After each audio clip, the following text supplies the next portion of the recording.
এইটা বলার আসলে কোনো কারো এখন পর্যন্ত কারো হিম্মত হয় নাই, বাট উই ডোন্ট কেয়ার, বুঝছেন? আসসালামু আলাইকুম। আপনারা জানেন আমি বেশি কথা বলি না, বেশি কথা বলতে পছন্দ করি না, বেশি ভিডিও আমি আপলোড দেই না। আমি এখন থাইল্যান্ডে আছি, আমার আসলে ভিডিও আপলোড দেওয়ার কোনো মুড নেই এবং আমার আসলে এই মুহূর্তে গায়ে অনেক জ্বর, তারপরেও কিছু কথা না বলে পারছি না। আপনারা জানেন শিক্ষা ব্যবস্থা নিয়ে আবার সমস্যা শুরু হয়েছে। আপনারা জানেন এনসিটিভির সামনে ঢাকা ইউনিভার্সিটির কিছু স্টুডেন্ট এবং তাদের মধ্যে হাতাহাতি পর্যায়ে চলে গিয়েছে আজকের একটা প্রোটেস্টে বা আন্দোলনে। আন্দোলনের বিষয়টা কি? বিষয় হচ্ছে আদিবাসী না উপজাতি। এখন একদিক থেকে বলা হচ্ছে যে এইগুলো সংঘাত হচ্ছে কোনো একটা অদৃশ্য শক্তি বা কোনো একটা ঢাকা ইউনিভার্সিটি স্টুডেন্টস, যেটা আমরা জানতে পেরেছি। আচ্ছা, তাহলে এটা দোষটা কার?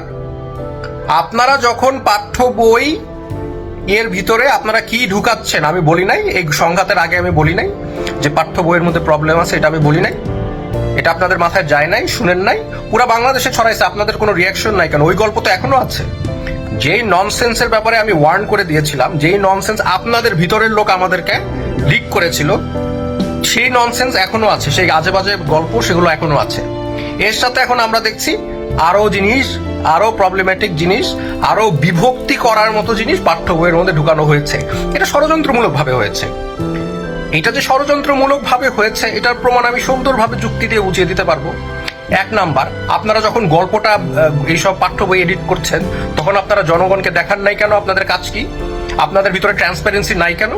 আপনারা ফ্যাসিস্টদের মতো, আওয়ামী লীগদের মতো কেন লুকায়া চুপায়া মানে নিজেদের যা ইচ্ছা তাই করছেন, জনগণের মানে মতামত দেন নাই? ওয়াই আপনারা দেন নাই? কারণ আপনারা চান একটা সংঘাত লাগুক।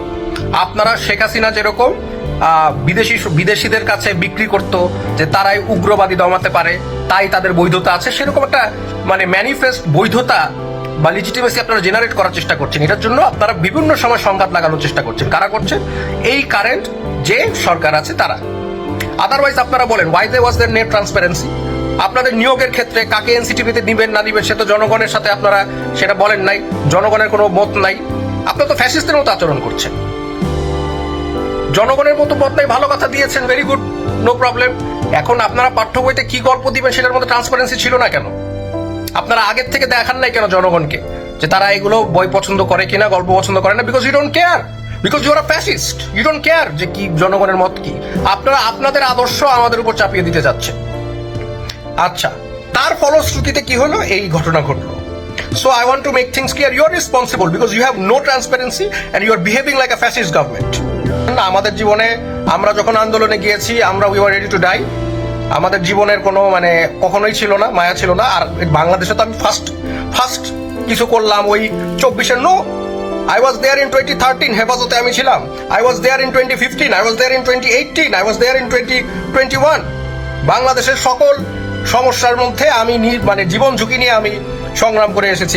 আপনারা এখন আমাকে বুঝাইলে হবে? আপনি বলেন আপনারা যে আমিও উগ্রবাদী, এটা বিক্রি করেন, দেখেন জনগণ খায় কিনা। বলেন, কেউ খাবে না, বিকজ আপনার ফ্যাক্ট ইজ আপনাদের ভিতরে কোনো ট্রান্সপারেন্সি নাই। আপনারা চোরের মতো কাজ করেন। আপনাদের জনগণের মত আপনারা নেন না, আপনারা নিজের মত চাপিয়ে দেন। এটার সাথে কি কেউ দ্বিমত করবেন? আপনারা দ্বিমত করবেন? তাহলে যদি দ্বিমত করেন প্রমাণ দেখান। আপনারা কেন পাঠ্য বই ছাপানোর আগে আপনারা কেন জনগণের সামনে গল্পগুলো দিলেন না? যদি দিতেন তাহলে কথা হইতো, ডিসকাশন হইতো এবং বৈঠকের মাধ্যমে সমস্যার সমাধান হয়ে যেত, ইন্টেলেকচুয়াল ডিসকাশন হইতো। আপনারা সেটা করতে দেন নাই, ঠাস করে ঢুকাই দিচ্ছেন যা ইচ্ছা তাই আপনাদের মনে আসছে। তা আপনারা একটা বৈষম্যবাদী সরকার, আপনারা একটা মানে আস্তে আস্তে দিনের পর দিন, আপনাদের প্রথম দিকে আমি সমর্থন করেছি, এখন দিনের পর দিন আপনাদের আচরণ ফ্যাসিস্টের মতো হয়ে যাচ্ছে। হ্যাঁ, এটাই হচ্ছে বাস্তবতা।